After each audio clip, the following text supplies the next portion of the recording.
Um programa de conversas.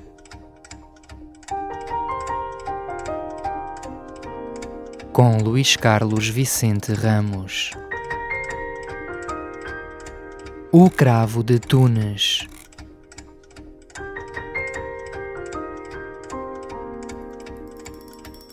Bem, boa tarde a todos. O meu nome é João Albano Fernandes. Estou muito contente por estar aqui no podcast do Cravo de Tunes. Eu tenho 35 anos, sou natural de Águeda, mas vivo em Lisboa já há cerca de 10 anos. E tenho 5 livros publicados de ficção narrativa. O último, o mais recente, que acabou de sair, chama-se O Senhor do Adeus. Provavelmente irei falar um bocadinho sobre ele mais à frente. E sejam bem-vindos. Raiz. Eu comecei a escrever relativamente tarde, pelo menos quando comparado com a maioria dos escritores, e foi pouco depois de ter entrado na faculdade. E a própria leitura mais assídua veio também um pouco tarde, só no secundário, e muito graças ao Saramago, que me fascinou assim de imediato. Eu lembro-me que na altura a maior parte dos meus colegas não gostou de ler o Memorial do Convento, por exemplo, e eu gostei muito. Eu acho que esse foi talvez o livro que me fez entrar verdadeiramente no mundo da leitura. Sentia que estava a acompanhar uma história extraordinária e escrita pela pessoa mais culta e inteligente que eu já tinha conhecido. E a partir daí não descansei enquanto não li praticamente todos os livros do Saramago. E pronto, e depois comecei a descobrir outros autores e a conseguir tirar mais prazer da leitura. Veio o Pessoa, o Essa, Machado de Assis, Raul Brandão e tantos outros. Voltando à escrita, foi curioso porque o período em que comecei a escrever de forma mais intensa foi na altura em que era suposto estar a escrever a minha dissertação de mestrado em arquitetura. Eu sou formado em arquitetura. E nessa altura lancei-me mais a fundo na escrita do meu primeiro romance, que foi precisamente muito inspirado na minha experiência de estudante em Coimbra. E por isso é que demorei mais tempo do que o previsto a terminar a dissertação. E pronto, daí para cá tenho vindo a escrever com mais regularidade, embora esteja sempre dependente do trabalho, porque infelizmente a escrita, ou pelo menos no nível em que eu estou, não paga as contas e pronto, e tenho que trabalhar. Por isso, em períodos de maior trabalho, e infelizmente a escrita acaba por ficar um pouco em suspenso. Caule. Eu diria que a escrita não é indispensável na minha vida, ou seja, não é a escrita que me alimenta, que me faz dormir, que cuida do meu corpo. E ainda assim, não tendo essa primazia indispensável, ela acaba por ser indispensável porque é uma pulsão. E pulsão no sentido em que eu sou atraído para ela. Ou seja, mesmo que ela seja tantas vezes difícil, matreira, mesmo que tantas vezes eu queira fugir dela, acabo por voltar sempre. Miguel Esteves Cardoso diz que não há melhor maneira para nos exprimirmos do que escrever.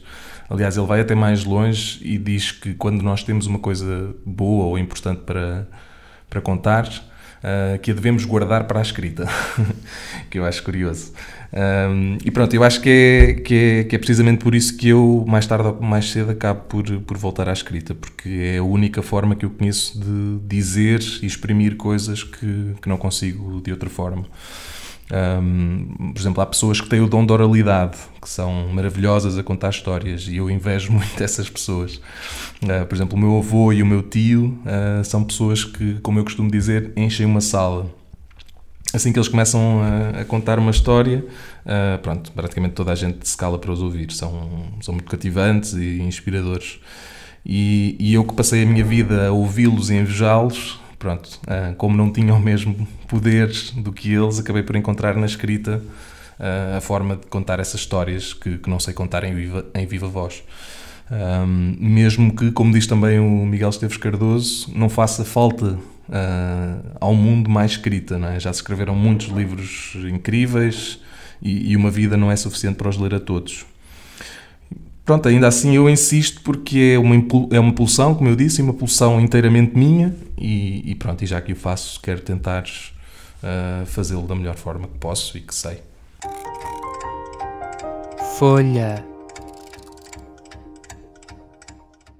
Bem, o meu processo de escrita, se é que eu o posso chamar assim, não é muito linear, de livro para livro. O meu último livro, por exemplo, O Senhor de Adeus, foi escrito em muito pouco tempo, em cerca de um mês. Ou seja, a produção de escrita, a execução da matéria escrita foi feita nesse tempo. Pronto, foi escrito quase de uma assentada, com um fluxo de trabalho muito intenso, porque eu estava, na altura, inteiramente dedicado à escrita e pronto, de alguma forma a história acabou por se desenrolar com muita desenvoltura na minha cabeça.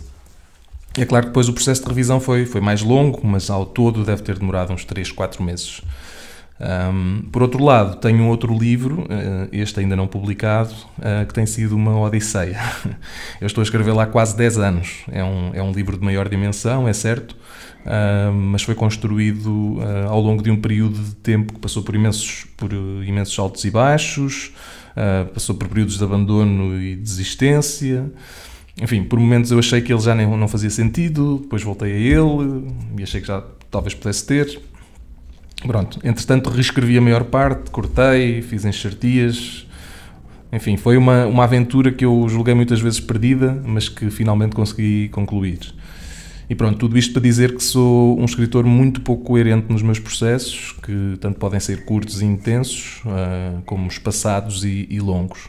E isso está também muito dependente do tempo que eu tenho, da fase da vida em que estou, do trabalho, etc, etc. Pétala. Então, eu tenho 5 livros publicados e que foram publicados graças a alguns prémios literários que eu fui vencendo. Pronto, ao contrário da maioria dos escritores que eu conheço, eu não fui diretamente às editoras, fui tentando pela via dos concursos. E pronto, embora com prémios monetários muito baixos, na maioria dos casos, que ficam longe de pagar todo o tempo de trabalho que um livro exige, sempre dão algum estímulo. E estímulo no sentido em que permitem editar a obra e fazê-la chegar às pessoas que o querem ler. O último prémio que ganhei foi o prémio literário Natália Correia, com o romance Caindo de Mais Alto, que foi publicado no final de 2024 e que foi assim uma enorme alegria para mim. E alegria desde logo por se tratar de um prémio importante, um prémio que presta homenagem a uma figura tão extraordinária da nossa literatura e que na verdade chega mesmo a causar-me alguma impressão quando vejo o meu nome associado ao seu pela via deste prémio, não é? Vem logo ao de cima a síndrome do impostor, mas pronto, foi realmente uma enorme felicidade, também pelo facto de este livro ser bastante experimental na minha obra, ou seja, é um livro de autoficção, coisa que eu não... É um livro sem pontos finais, por exemplo, que nasce de um fluxo de consciência quase ininterrupto e parte também do meu desejo de explorar um lado mais imagético da própria escrita, não é? E pronto, no fundo foi uma surpresa, porque não julguei que um livro assim pudesse interessar a um júri, mas ainda bem que interessou. Vou passar a ler um pequeno trecho deste livro, Caindo de Mais Alto. Outros tempos. O meu pai diz outros tempos quando fala do passado, da infância, dos problemas que aconteciam na terra, com a enxada, a pá, a foice, com todas as alfaias que se colavam aos braços como prolongamento daqueles. Histórias que não têm fim. O meu pai e o meu tio sentados lado a lado, refastelados depois do almoço de família, com o copo de whisky à frente, a contar histórias de outro tempo. Coisas que nem parecem reais, algo lá muito atrás, trabalhos de sol a sol, terrenos a perder de vista, andar atrás das vacas com o arado e levar com a cauda das vacas nas ventas, as caudas cheias de merda a acertarem-lhes em cheio na cara, bufetadas de merda. E riem-se, não param de se rir a contar aquelas histórias que eu nem chego bem a entender, porque estamos de facto noutro tempo, mas com as quais me entreneço, porque por um momento vejo o meu pai bem disposto, alegre, com o rosto enrubescido menos da bebida que de uma nostalgia quente de infância, que chega sempre a surpreender-me porque, mesmo dura, difícil, incrivelmente árdua, Antigamente suávamos mais do que chorávamos, diz.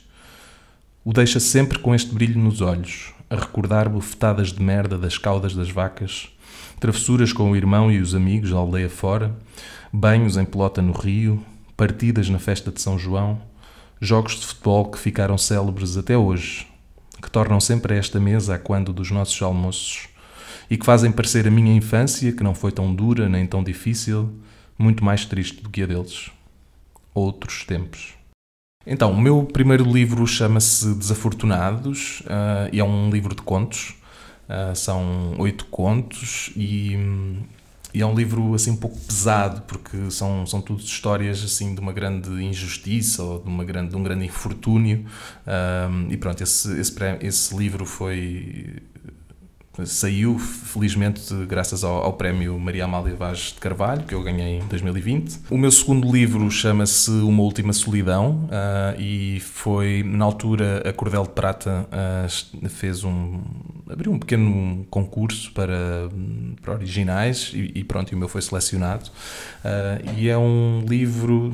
também ele pesado, curiosamente, em torno de uma personagem que acha que não consegue sentir, como as outras pessoas. E então, no fundo, é essa busca dele por tentar sentir. E pronto, naturalmente vai levar a caminhos perigosos. E não digo mais para não fazer spoiler. O terceiro livro foi O Lixo dos Outros, que foi vencedor do prémio Lions em 2022. E é o livro que acompanha a história de um cantoneiro e a relação com a sua filha. É um livro que, de alguma forma, explora primeiro esta relação filial, que é uma relação que está de alguma forma fragilizada, e que explora também este lado de uma personagem que muitas vezes é invisível, que é uma pessoa que apanha o lixo dos outros, não é? O quarto livro foi este, O Caindo de Mais Alto, que eu já falei, e o mais recente, O Senhor do Adeus, que venceu o prémio Montijo Jovem, e que é um livro inspirado na história real de João Manuel Serra, o Senhor do Adeus, que a maioria das pessoas de Lisboa conhece, porque era uma figura que ficava a acenar às pessoas e aos carros na Praça do Saldanha, e era assim uma figura muito, muito doce e com algo de louco, mas também com algo de misterioso que me intrigou e que me deixou sempre muito fascinado com aquela presença dele ali, não é? Com aquele desprendimento e o despojamento de estar ali a fazer uma coisa tão simples, mas ao mesmo tempo tão generosa, que é essa de dizer adeus. O velho estende a mão, ergue-a bem no alto, abanando-a com resolução. Não sabe explicar que estranho prazer é este que de súbito assola. A satisfação de se sentir reconhecido e saudado, ainda que num rompante. O carro já passou, mas deixou consigo este eterno abraço. E o velho, por um motivo que não sabe justificar, deixa-se ficar a acenar aos carros. E então, há outro que também apita, este com 3 curtas buzinadelas, pi, pi, pi, uma mão que se ergue fora do vidro e o coração do velho dá um pulo. Volvidos uns instantes, passa outro que faz o mesmo, e o homem sente que aquilo é já maior que ele. Já não é o homem que controla a mão. É a mão que toma conta do homem, que o tem preso pela sua súbita alienação. E permanece no ar, delirante, furiosa, acenando aos carros que passam. Do lado de lá, dos para-brisas, há rostos que inexplicavelmente se abrem, que sorriem e falam, como se encontrassem um amigo que há muito não viam. Mas claro que há o trânsito, as horas, a vida. Aquilo dura só um segundo. Eles têm de seguir. Lançam a mão no ar e algumas apitadelas, que é a mais pura maneira de abraçarem o velho. Semente. Então, olha, eu neste momento estou a escrever um novo romance que é também inspirado numa história real da cidade de Lisboa. E pronto, e à semelhança deste último, do Senhor do Adeus, que, como eu disse, centra-se na vida de um personagem real, não é? Este também se centra, portanto, em 2 figuras que foram que marcaram a cidade. E pronto, eu nos últimos tempos tenho-me interessado essencialmente por estas histórias que têm 3 características em comum, que é histórias reais, da cidade de Lisboa, e cujos personagens tenham algo de supostamente louco, ou meio enigmático, ou meio misterioso. E pronto, este novo romance que estou a escrever é sobre Florindo e Flora Beja, que é o casal que durante quase 25 anos esteve em protesto à porta da Procuradoria-Geral da República. Portanto, não sei se já ouviram falar deste caso, mas é realmente impressionante. Florindo e Flora basicamente alegam terem sido dados como mortos pelos 2 irmãos de Florindo, um juiz e um notário, que segundo eles forjaram as suas certidões de óbito para poderem ficar com os seus bens. Pronto, este casal mostrou a sua indignação durante várias instituições e pronto, neste protesto de uma raríssima persistência que durou mais de 8.000 dias, que é, conforme se podia ver exposto num cartaz, que era um cartaz enorme que eles tinham de 3 metros por 2, um cartaz que eles diariamente erguiam na via pública ali ao lado daquela porta. E pronto, estou neste momento em processo de investigação. E na verdade não está a ser fácil, porque primeiro o Florindo Beja já faleceu, a Flora Beja ela está praticamente demente, portanto também não consegui chegar, ou consegui falar com ela, mas claramente ela já não está nas melhores condições. E dos 2 irmãos de Florindo, um também já faleceu, o outro não aceita falar. Pronto, o que tem tornado a coisa um pouco difícil, mas eu acredito que com o tempo irei conseguir chegar lá, até porque acho que é interessante pôr esta história no papel, e não necessariamente de uma forma biográfica, porque eu não disse isso em relação ao Senhor do Deus, mas interessa-me aqui este cruzamento entre a realidade e a ficção. Ou seja, coisas que efetivamente foram verdade e se baseiam numa investigação mais precisa que fiz, mas também abrir ali espaço para estas, aquilo que eu gosto de chamar as intermitências, que são aqueles intervalos em que gosto de deixar o leitor um bocadinho na dúvida. Será que isto aconteceu? Será que não? Que vem precisamente desta impossibilidade do escritor conhecer totalmente a realidade, porque é impossível conhecer totalmente a realidade de uma vida, não é? Uma vida, sobretudo, que não é a nossa. Por isso, pronto, só mesmo para frisar que não será um livro autobiográfico, porque eu não será um livro biográfico, porque eu não tenho essa pretensão, mas será algo híbrido, pronto, que fale e que dê a conhecer esta história, que muitas pessoas já conhecem, mas outras tantas também não, e é assim, de facto, impressionante a duração deste protesto destas 2 pessoas.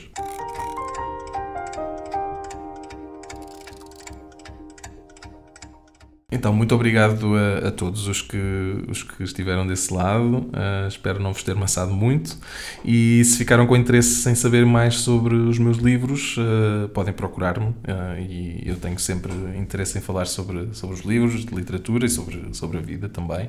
O meu nome é João Albano Fernandes e espero que nos possamos cruzar por aí. E até já!